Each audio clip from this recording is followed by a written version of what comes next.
After 70, walking less and doing these two things. What if everything you've been told about staying active after 70, walk more, take your steps, hit 10,000 a day, is only half the story? And the missing half is the reason so many seniors who did everything right still end up in a walker within a few years. Sit with that for a second, because right now, across the United States, there are millions of people over 65 lacing up their sneakers every single morning, walking their dog, walking to the mailbox, walking laps around the block, feeling proud of themselves, and still losing strength, still losing balance, still ending up on a list of statistics they never saw coming. Walking isn't the villain here, but walking alone, without knowing what's happening underneath your skin, is quietly leaving people unprotected, and almost nobody explains why until the damage is already done.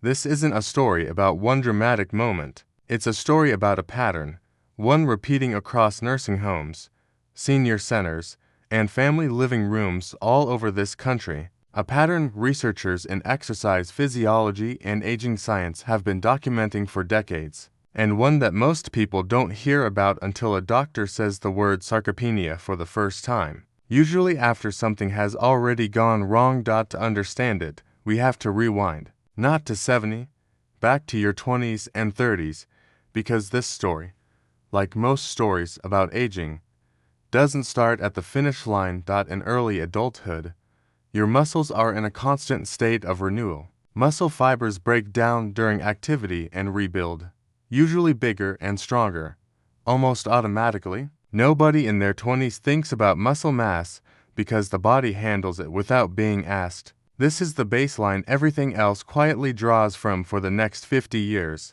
Then the 40s arrive, and something starts happening that almost no one feels. Around this decade, the body begins a slow, invisible process researchers call sarcopenia, the gradual, age-related loss of muscle mass and strength. Studies on aging populations have shown adults can begin losing measurable muscle mass starting as early as their 30s and 40s, accelerating with each passing decade. No pain, no symptoms, just a slow withdrawal from a bank account, nobody's watching.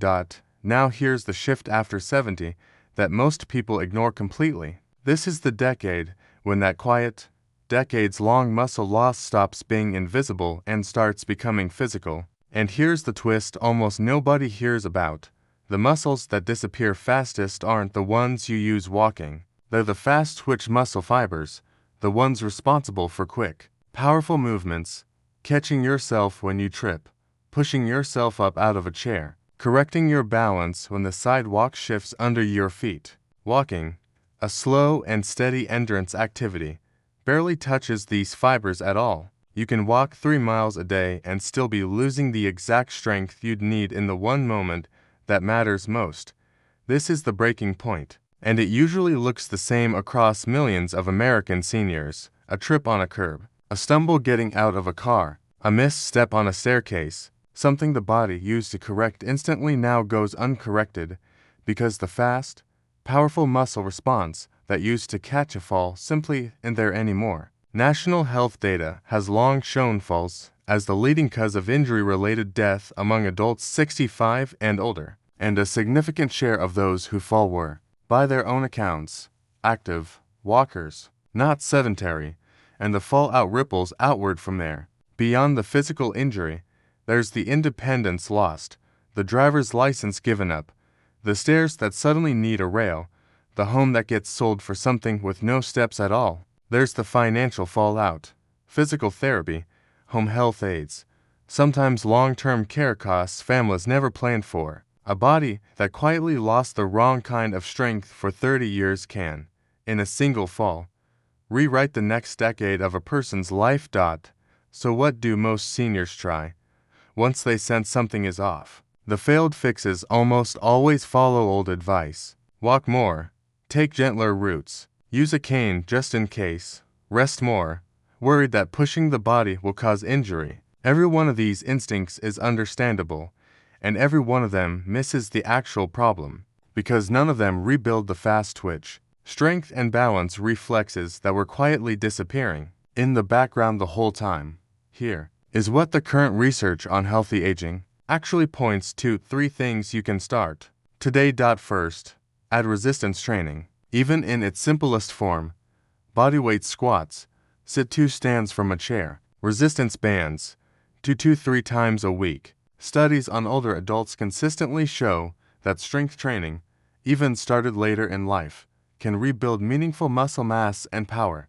Second, practice balance-specific movement, not just walking. Standing on one foot near a counter for support, heel-to-toe walking, or Tai Chi, all shown in aging research to directly reduce fall risk in ways that walking alone does not.